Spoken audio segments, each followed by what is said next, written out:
He giveth to all men, gives severally as He wills, for the edification of the church. So, yan tatlong yan ay elements of the rule of God on the church. Not on earth, ha? Pinag-usapan natin church government. So, ang Panginoon rules through His Son, rules through the Word, rules through His Spirit. Element siya. Christ rules the church in Ephesians 5:23. Haba to. Ephesians 5:23 to 30. Mali yung akin. Okay? Punta po tayo doon. Ephesians 5:23. Anong sabi rito? For the husband is the head of the wife, even as Christ the head of the church, and He is the Savior of the body. Therefore, as the church is subject unto Christ, so let the wives be to their own husbands in everything. In what? Everything. No? In something? Everything. Yan. Husbands, love your wives. Husband, do you love your wives? Amen. Yan. Sarap pakinggan, ano? Even as Christ also loved the church and gave Himself for it. Napapangiti yung mga wife, oh. That He might sanctify and cleanse it with the washing of water by the word. That He might present it to Himself a glorious church, not having spot or wrinkle or any such thing, but that it should be holy and without blemish. So ought men to love their wives as their own bodies. That he that loveth his wife loveth himself, for no man ever yet hated his own flesh, but nourisheth and cherisheth it, even as the Lord the church. For we are members of His body, of His flesh, and of His bones. So, makikita po natin dito, inihalintulad ang relationship ng Panginoon at saka ng church doon sa husband at saka sa wife. Okay? Pansinin natin. Sinabi rito, He is the head of the church. The pastor is not the head of the church. The deacons are not the head of the church. The members are not the head of the church. They are the body of Christ. Christ is the head of the church. He is the Savior of the body. Yun ang mga dapat i-note natin sa Ephesians 5:23. Christ rules the church, and ang title, He is like the husband and the church is like the wife. So like, okay, hindi yan actual na kasal. Minsan, pagka kumukuha tayo ng metaphor sa scripture, nag-iisip na tayo, uy, ibig sabihin, magsusuot tayo ng trahe de boda. Kakasal tayo sa Panginoon. No? Sumusobra yung imagination natin. Mali yung ating pag-iisip. It's like, parang, anong kahilintulad ng husband and wife at saka Christ in the church? The closest relationship.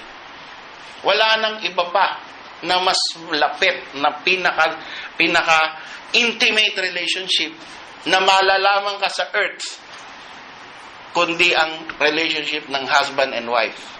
At yan ang ganyang ka-intimate ang relationship ng Christ, ng Panginoon at ng church.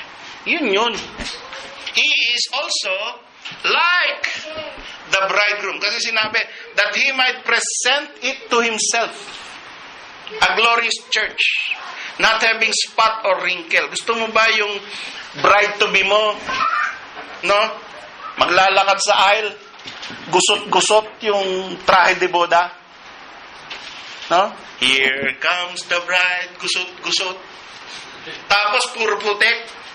Maraming spots. Yung puti. No? Hindi puti, kundi spot. No? Dalmatian yung wedding gown mo. Nakakatuwa ba yon sa bridegroom? Yung mga gusto magpakasal dyan, isipin nyo yan. He is like the bridegroom, and the church is the bride that will be presented spotless. And another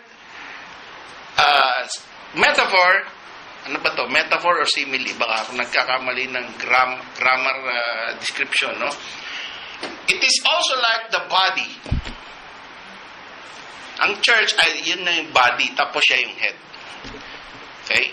So, ang pagkakamali ng mga iglesia, niliteral nila yung katawan. Paano ka papasok kay Kristo? Kailangan pumasok ka sa katawan ni Kristo. Tama ba ka? Ayan. Mali. Mali po. Mali po, kanilo, ang inyong pag-aayag. Okay, so the whole body and each individual part of it should therefore love and obey Christ. Yan po ang rule ng Panginoon. Christ rules the church. Another, the Word of God is the written rule of the church. Yan yung ating constitution and bylaws. Meron tayong separate constitution and bylaws. Meron tayong articles of faith na pinag-aaralan. The New Hampshire Baptist Confession of Faith, and sometimes we also study the Philadelphia Baptist Confession of Faith, the London Baptist Confession of Faith. Ito yung mga confession of faith ng mga churches as an expression, as a public statement of the way they understand the written Word of God. But it is not superior to the Word of God. No confession of faith is superior to the Word of God. No constitution and bylaws is superior to the Word of God. Those are human documents written to be agreed by the body, by the church. Yun lang ang purpose nun. At tayo nag-a-agree dyan to certain extent that it does not violate the Scriptures. When it violates the Scriptures, we can disagree with the Constitution, with the bylaws, with the statements of faith. If we see things which violate the Scripture. The Word of God is the written rule of the church. When God speaks, that is the law. Ang Panginoon, pag nagsalita ng Diyos, yun ay yung batas ng church. Hindi yung pag nagsalita ni si pastor sinabi na ni pastor, hindi na pwedeng baliin niya kahit si pastor, bind na dyan. Tindi, no? Parang hari, no? Nababali todo. No? Parang the law of the Medes and the Persians which altereth not. Alam niyo ba yun? No? Pagka napunta kayo sa Daniel, bakit kahit tutol si King Cyrus na patayin si Daniel o ihulog si Daniel sa leon? Ha? Si Cyrus ba yan? O kung sino man yung hari na yun. No?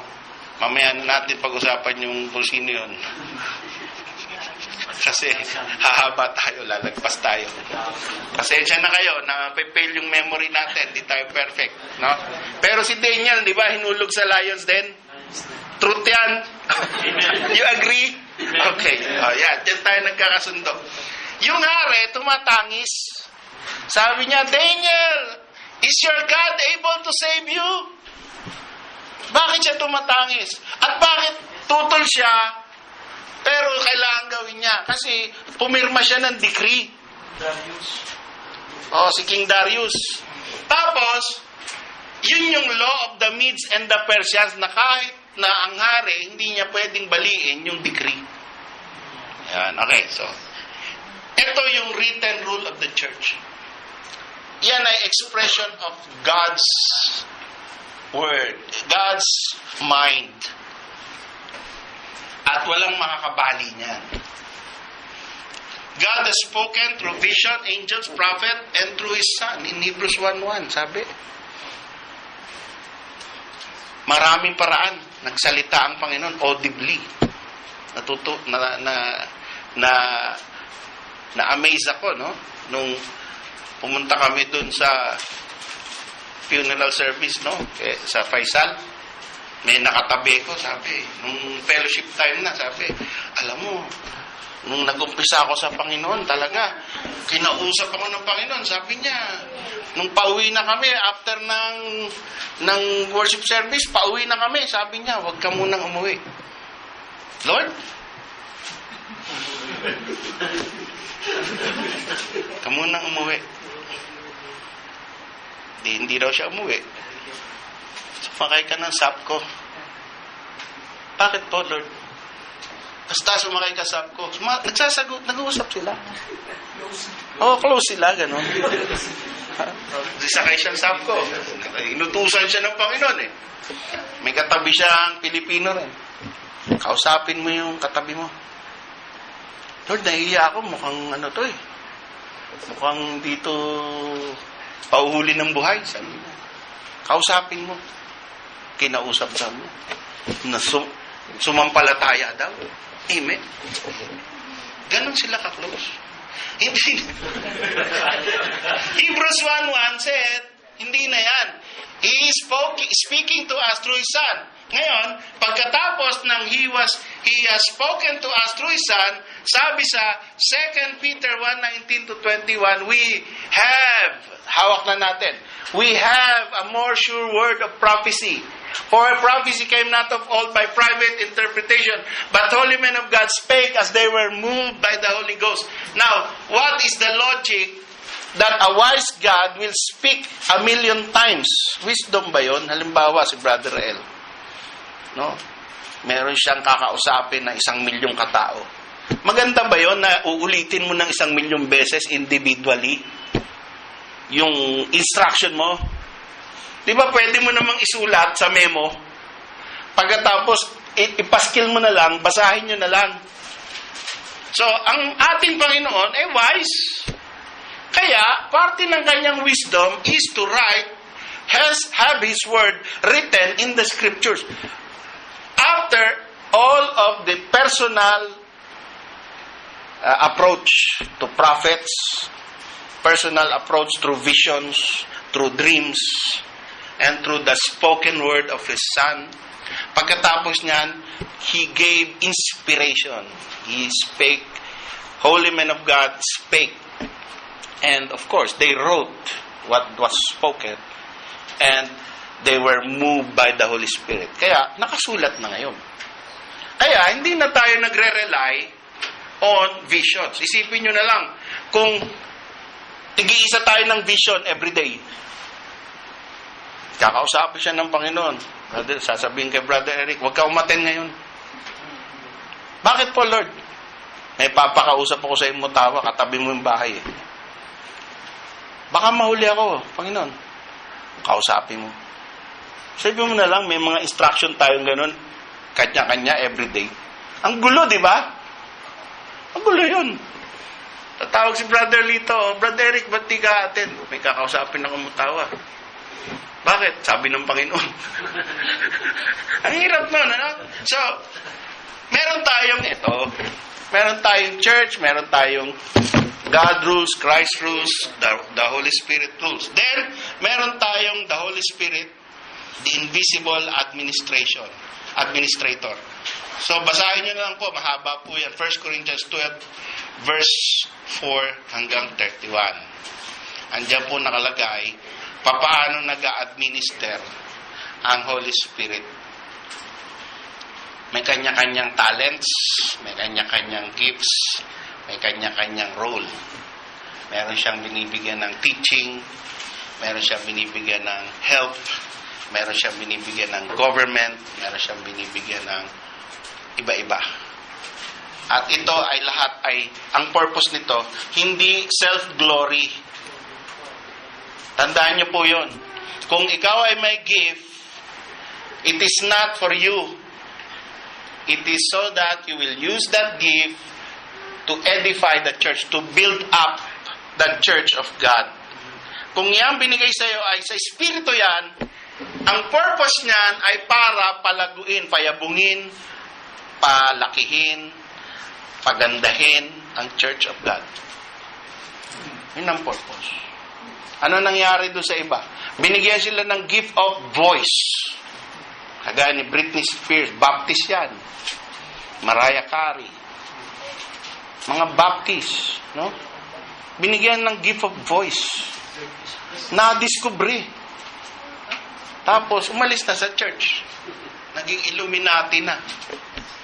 Nag-iba na ang direksyon. Ginamit na yung voice, yung the voice. Ginamit na to attract the boys.